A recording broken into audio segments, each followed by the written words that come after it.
ଆପଣମାନେ ଜାଣିଥିବେ ବହୁ ଦିନର ଅପେକ୍ଷା ଥିଲା ଆମର ସୁଭଦ୍ରା ଯୋଜନା ଏସ୍ଓପି ଉପରେ।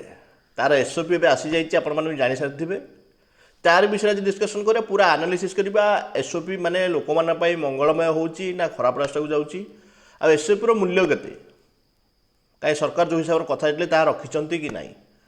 ଭିଡ଼ିଓ ପୁରା ଶେଷ ଦେଖି ଭିଡ଼ିଓଟା ଆଜି ପୁରା ବହୁତ ଇମ୍ପୋର୍ଟାଣ୍ଟ ହେବ। ଏଥିରେ ବି ଆପଣମାନେ ଜାଣିପାରିବେ ଯଦି ଆଗକୁ ସୁଭଦ୍ରା ଯୋଜନା କେମିତି ଆବେଦନ କରିବେ, ଆଉ କେଉଁମାନେ ଆବେଦନ କରିପାରିବେ, ଆଉ କ'ଣ କ'ଣ ଥିଲା ଆବେଦନ କରିପାରିବେ ନାହିଁ, ଆଉ ଗୋଟିଏ ପରିବାରରୁ କେତେ ଜଣ ଆବେଦନ କରିପାରିବେ, ଅଙ୍ଗନବାଡ଼ି ଆଶାକର୍ମୀ ସାମିଲ ଅଛନ୍ତି କି ନାହିଁ, ଆଉ ତା'ର ଫାଷ୍ଟ କିସ୍ତି କେବେ ମିଳିବାକୁ ଯାଉଛି, ଆଉ ଡକ୍ୟୁମେଣ୍ଟ କ'ଣ କ'ଣ ଲାଗିବ, ସବୁ ଡିଟେଲ୍ସ ଏ ଭିଡ଼ିଓରେ ପାଇପାରିବେ। ଭିଡ଼ିଓ ପୁରା ଶେଷ ଦେଖିବେ। ଯଦି ଆମ ଚ୍ୟାନେଲ ଏପର୍ଯ୍ୟନ୍ତ ନୂଆ ଅଛନ୍ତି ନିଶ୍ଚିତ ସବସ୍କ୍ରାଇବ୍ ରଖନ୍ତୁ। ଆପଣମାନେ ଜାଣିଥିବେ ବେଟର ଯେ ଯେଉଁ ଇଲେକ୍ସନ ଆଗରୁ ଯେଉଁ ଚାଲିଥିଲା, ଯେଉଁ ଆମର କ୍ୟାମ୍ପେନିଂ କରୁଥିଲେ ନେତାମାନେ, ବିଜେପି ନେତାମାନେ, ସେମାନେ କହିଥିଲେ ନିହାତି ଭାବେ ସୁଭଦ୍ରା ଯୋଜନା ଓଡ଼ିଶାର ପ୍ରତ୍ୟେକ ମହିଳାକୁ ମିଳିବ, ଆଉ 50,000 କ୍ୟାସ୍ ଭାଉଚର ହିସାବରେ ମିଳିବ।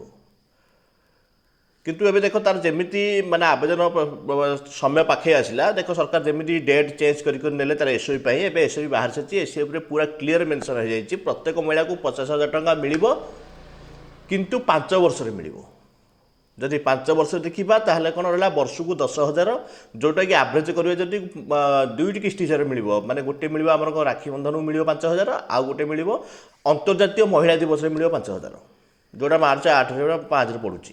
ଯଦି ଆଭରେଜ ଦେଖିବା ମାସକୁ ଲଗଭଗ 6,000 କେତେ ଆଭରେଜ ଆସିବ, 6,300 କେତେ ଆସିବ।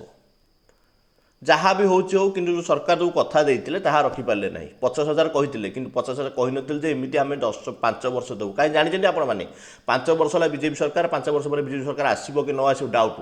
ସେଥିପାଇଁ ସେ 5 ବର୍ଷ ହିଁ ଘୁଞ୍ଚେଇଥିଲେ। ମାନେ ଯୋଜନା ଦେଲେ ସତ, କିନ୍ତୁ 5 ବର୍ଷ କରିଲେ। ଯଦି ହୁଏତ ଯଦି ଆମ ଗଭର୍ଣ୍ଣମେଣ୍ଟ ଯଦି 10 ବର୍ଷ ପାଇଁ ଥାନ୍ତା, ସେ ବି 10 ବର୍ଷ ହିଁ କରିଦେଇଥାନ୍ତେ ମଧ୍ୟ। କିନ୍ତୁ ଏଇଟା ଠିକ୍ ନାହିଁ। ଯାହା ବି ହେଇଛି ଲୋକମାନଙ୍କର ହିତରେ ଏଇଟା ହେଇନି। କେତେକ ଲୋକ କହିପାରନ୍ତି ହିତରେ ହେଇଛି, କିନ୍ତୁ ଏଇଟା ହିତ ନୁହଁ। କାହିଁ ଗୋଟିଏ କଥା ଦେଇକି ଆଉ ଗୋଟେ କଥା ରଖୁଛନ୍ତି। ଆଉ ସବୁଠୁ ବଡ଼ କଥା ହେଲା ତାର ଏବେ ଯେଉଁ ଏସ୍ଓପି ଆସିଛି, ଏସ୍ଓପି ଆସିଛି କିନ୍ତୁ ତାର ଆବେଦନର ଡେଟ୍ ବି ଏତେ କିଛି କହିନାହାନ୍ତି। ହୁଏତ ଦିନ 2 ଦିନ ଭିତରେ ବାହାରି ଯାଇପାରେ ଡେଟ୍, କିନ୍ତୁ ଆସିନି। ଆଉ ରହିଲା ପ୍ରଥମ କିସ୍ତି କେବେ ମିଳିବ। ସମସ୍ତଙ୍କର ଗୋଟେ ଡାଉଟ୍ ରାକ୍ଷୀ ବନ୍ଧନ, ଆଉ ଗୋଟେ ହେଲା ମହିଳା ଆନ୍ତର୍ଜାତୀୟ ମହିଳା ଦିବସ। ରାକ୍ଷୀ ବନ୍ଧନ ତ ଅଲରେଡ଼ି ଯାଇସାରିଛି, କିନ୍ତୁ କେତେକ ସୂଚନା ମୁତାବକ ଆସୁଛି ଯେଉଁ ପ୍ରଥମ କିସ୍ତି ଆଗାମୀ ଯେଉଁ ଆମର ଅଛି ନରେନ୍ଦ୍ର ମୋଦିଙ୍କ ଜନ୍ମଦିନ 17 ତାରିଖ ସେପ୍ଟେମ୍ବର 17, ସେଇ 17 ମିଳିବାର ଅଛି। ଯଦି 17 ସେପ୍ଟେମ୍ବର ମିଳେ ତାହେଲେ ନିହାତି ଭାବେ ଦିନେ 2 ଦିନ ଭିତରେ ନିହାତି ଭାବେ ଆବେଦନ ଆରମ୍ଭ ହୋଇଯିବ। ଆଉ ସବୁଠୁ ବଡ଼ କଥା ହେଲା, ଆପଣ ଯେମିତି ଜାଣିଥିବେ ପ୍ରଥମରୁ ବହୁତ ନ୍ୟୁଜ୍ ଡିକ୍ଲେୟାର ଚାଲିଥିଲା ଯେ ଆଶା ଅଙ୍ଗନବାଡ଼ି କର୍ମୀ ପାଇପାରିବେ, କିନ୍ତୁ ଏବେ ତାହା ନୁହଁ। ତାଙ୍କ ବିଷୟରେ ବି କିଛି ଅପଡ଼େଟ୍ ଆସିନାହିଁ। ମୁଁ କହୁନି ଏମିତି ସେମାନେ ପାଇପାରିବେ ନାହିଁ, ତାଙ୍କ ବିଷୟରେ କିଛି ଅପଡ଼େଟ୍ ଆସିପାରିନି। ଆଉ ଗୋଟିଏ ପରିବାରରୁ ଗୋଟିଏ ହିଁ ପାଇବ। କାହିଁକି ଯେମିତି ଜାଣିଥିବେ ଆପଣମାନେ, ଯେମିତି ସେ କହିଥିଲେ ପ୍ରତ୍ୟେକ ମହିଳା ପାଇପାରିବେ, କିନ୍ତୁ ଏବେ ତାହା ନୁହଁ। ସେ କହିଛନ୍ତି ସମାନ ଓଡ଼ିଶାରେ ଏକ ଗୋଟିଏ ମହିଳା ପାଇପାରିବେ। ତାହେଲେ ବହୁତ ମହିଳା ଏଥିରୁ ବାଦ୍ ପଡ଼ିବେ। ସେଥିପାଇଁ ଯାହାର ଡକ୍ୟୁମେଣ୍ଟ କ୍ଲିୟର ଅଛି ସେମାନେ ହିଁ ଆବେଦନ କରନ୍ତୁ।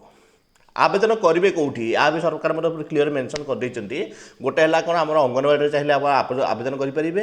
ଆଉ ଗୋଟେ ହେଲା କ'ଣ ବ୍ଲକ୍, ଯେଉଁଟା 2ଟା ଅଛି ଅଫଲାଇନ୍ ମାଧ୍ୟମରେ, ଯେଉଁଟା ଆପଣ ଅଙ୍ଗନବାଡ଼ି ଆଉ ବ୍ଲକ୍ରେ ଚାହିଁଲେ ଆବେଦନ କରିପାରିବେ। ଆଉ ଅନଲାଇନ୍ ମାଧ୍ୟମରେ ହେଲା ମୋ ସେବା କେନ୍ଦ୍ର, ଆଉ ହେଲା ଜନସେବା କେନ୍ଦ୍ର, ଆପଣ ଚାହିଁଲେ ବି ଆବେଦନ କରିପାରିବେ। ସରକାର ବି କହିଛନ୍ତି ବିନା ମୂଲ୍ୟରେ ଆପଣ ଯେଉଁଠି ଚାହିଁବେ ଆବେଦନ କରିପାରିବେ। କିନ୍ତୁ ସବୁଠୁ ବଡ଼ କଥା ହେଲା ବିନା ମୂଲ୍ୟରେ କିଏ ଆବେଦନ କରିବ। ଆପଣ ଚାହିଁଲେ ଅଙ୍ଗନବାଡ଼ି ଆବେଦନ କରିପାରିବେ, କିମ୍ବା ରହିଲା ଯେଉଁ କ'ଣ ବ୍ଲକ୍ରେ ଆବେଦନ କରିବେ। ମୋ ସେବା କେନ୍ଦ୍ର, ଜନସେବା କେନ୍ଦ୍ର ଏଇଟା ବିଲକୁଲ ନୁହଁ। କାରଣ ଆମେ ଆଗରୁ ବହୁତ ଯୋଜନା ଦେଖି ଆସିଛୁ, ଯେଉଁଟାକି ସରକାର କୁହନ୍ତି ମାଗଣା, କିନ୍ତୁ ମାଗଣା କେଉଁଠି ଆବେଦନ ହୁଏ ନାହିଁ। ସେ ଯାହା ବି ହେଉଛି ଆବେଦନ ଆସୁ ଜଣାପଡ଼ିବ ତାପରେ। ଆଉ ଡକ୍ୟୁମେଣ୍ଟ କ'ଣ ଲାଗିବ ତାର ବି କିଛି ଏତେ କ୍ଲିୟର ମେନସନ୍ ଆସିନାହିଁ। ଯେଉଁ ପର୍ଯ୍ୟନ୍ତ ୱେବସାଇଟ୍ ନ ଆସିଛି ସେ ପର୍ଯ୍ୟନ୍ତ ଡକ୍ୟୁମେଣ୍ଟ ବି କ୍ଲିୟର ହୋଇନାହିଁ କେଉଁମାନେ ବି ଆବେଦନ କରିବେ। କିନ୍ତୁ ସବୁଠୁ ବଡ଼ କଥା ହେଲା ଯେଉଁ ଇନକମ୍ ସାର୍ଟିଫିକେଟ୍ ଆବେଦନ କରିଛନ୍ତି ତାହା ବି କାମରେ ଲାଗିପାରେ। କାହିଁ ସରକାର ପାର୍ଟିକୁଲାର ଲେଖିଛନ୍ତି ତାଙ୍କ ଏସ୍ଓପିରେ, ଗ୍ରାମାଞ୍ଚଳର ମହିଳାମାନେ 15,000 ଯଦି ଅଧିକ ଇନକମ୍ କରୁଥିବେ ତାହେଲେ ମାସିକ 15,000 ଅଧିକ ଇନକମ୍ କରୁଥିବେ ତାହେଲେ ସେମାନେ ପାଇବାକୁ ଯୋଗ୍ୟ ନୁହନ୍ତି।